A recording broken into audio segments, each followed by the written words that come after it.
Let's be honest, Simeone is not an easy character. He's the kind of coach that, if he's leading your team, you adore him and would walk through fire for him. But if he's your opponent, you hate him. And it was no different when he was a player. Countless clashes, hard tackles, arguments, provocations. He had it all on the pitch, and he was fully aware of it. When once asked to describe his style, he simply said, "I play as if I have a knife between my teeth, ready to pull it out at any moment." Yeah, he's a bit insane. But there was something even his greatest rivals respected about him. He never gives up, not even in the toughest situations. And life itself taught him that. Just a quick story.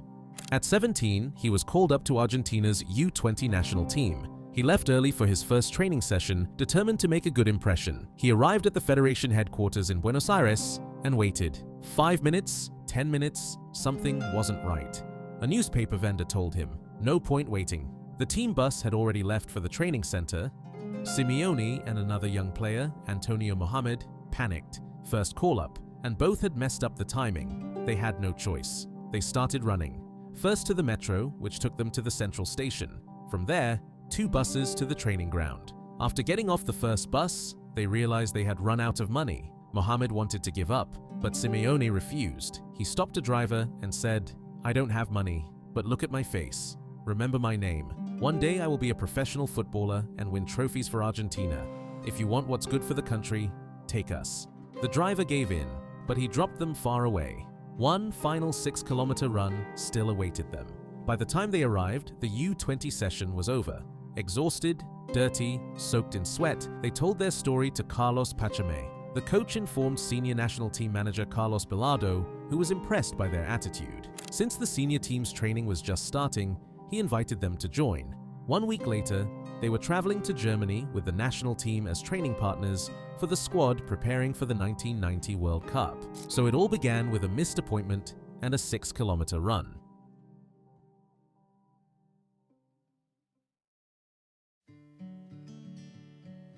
Diego Pablo Simeone was born on April 28, 1970, in Buenos Aires, Argentina, in an era when the entire country lived and breathed football.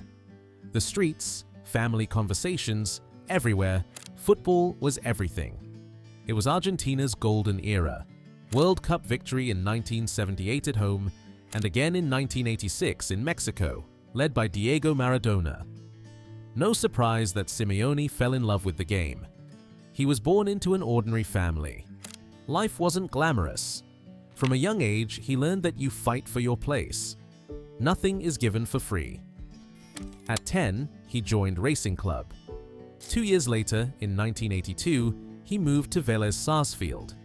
He was never the flashiest or most technical player, but at every level, coaches relied on him because no one worked harder. He fought until the 91st minute. There was no such thing as a lost ball. His mentality set him apart. At Vélez, he earned the nickname Cholo.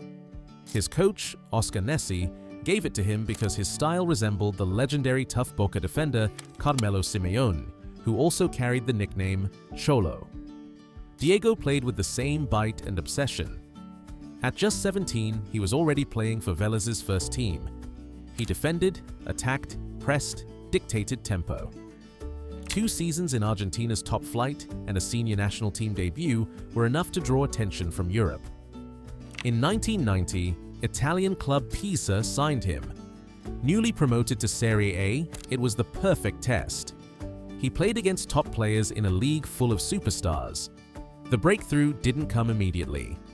Pisa were relegated and failed to return to the top division. It wasn't a successful period at club level, but Simeone proved he can play among the best. Meanwhile, with Argentina, he exploded onto the scene.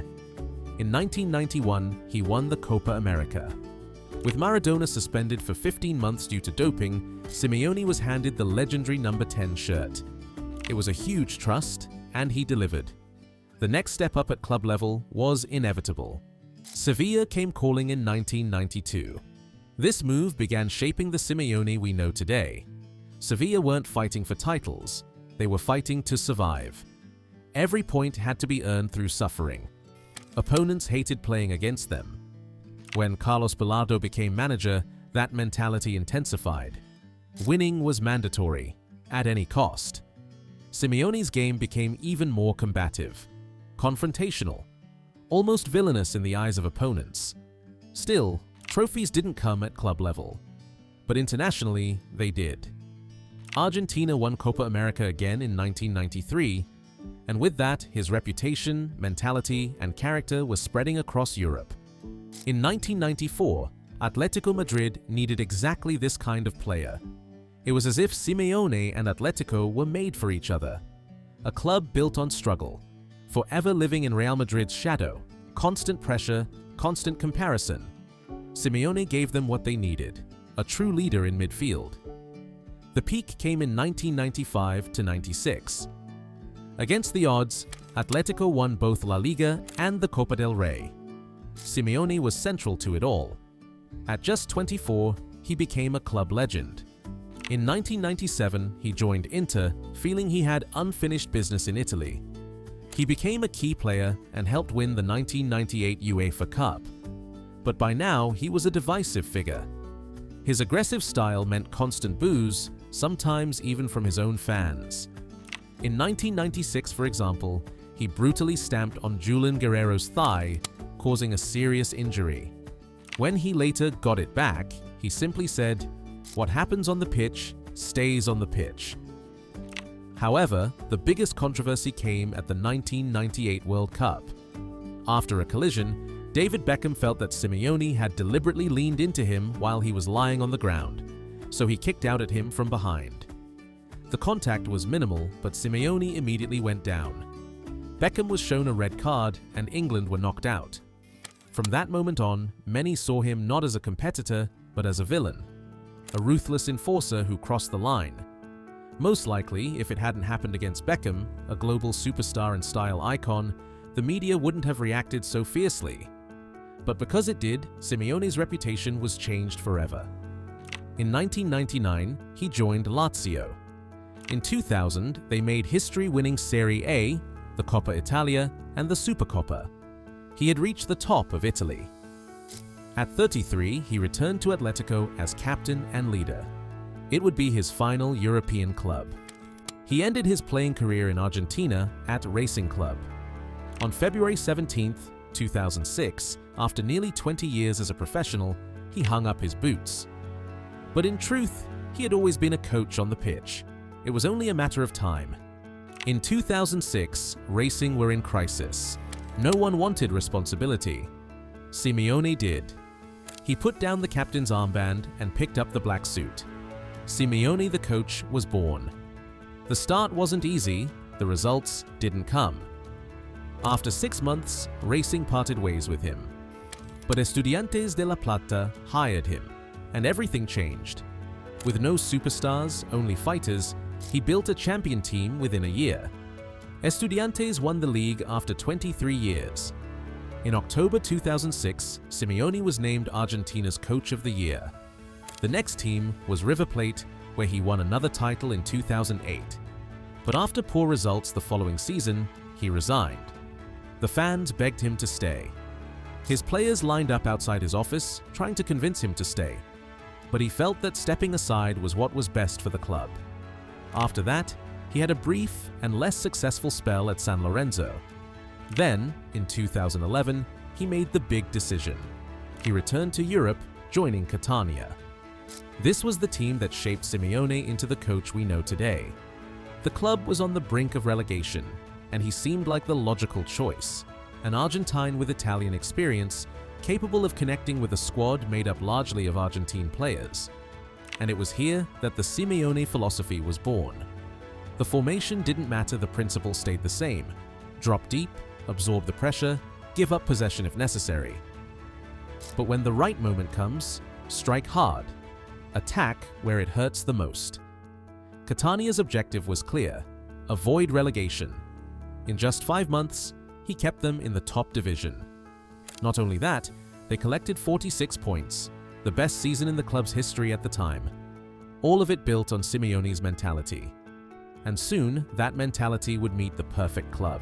In 2011, Simeone returned to Atletico Madrid, this time to the bench. He had felt at home there as a player, but as a coach, it felt like destiny. He became one with the club. It's no coincidence that he has now been the club's head coach for 14 years. During that time, he has experienced everything with the team. In his first full season, they won the Europa League. In 2013 came the Copa del Rey victory against Real Madrid, and then the historic 2013-14 season. Amid the dominance of Barcelona and Real Madrid, Atlético won La Liga with an average possession of just around 49%. A message to the world. Simeone's system may not be beautiful, but it is effective. Another Europa League and Super Cup followed in 2018. And then, in 2020 to 2021, La Liga once again. Yes, there were 2 lost Champions League finals. But one thing is certain, Simeone shattered Spain's duopoly. Today in La Liga, it's no longer just Barcelona and Real Madrid. Atlético Madrid is always there as a contender. And that is primarily because of him. He is not simply a coach, he is a system, a belief, a mentality. On the touchline, he is pure passion. Even after more than a decade, every match is life and death for him. The gestures, the way he whips up the crowd, the way Atletico fight until the final whistle, that's all him. And when you look at his entire life story, maybe it's no surprise that his motto is "En la vida hay que creer." In life, you must believe.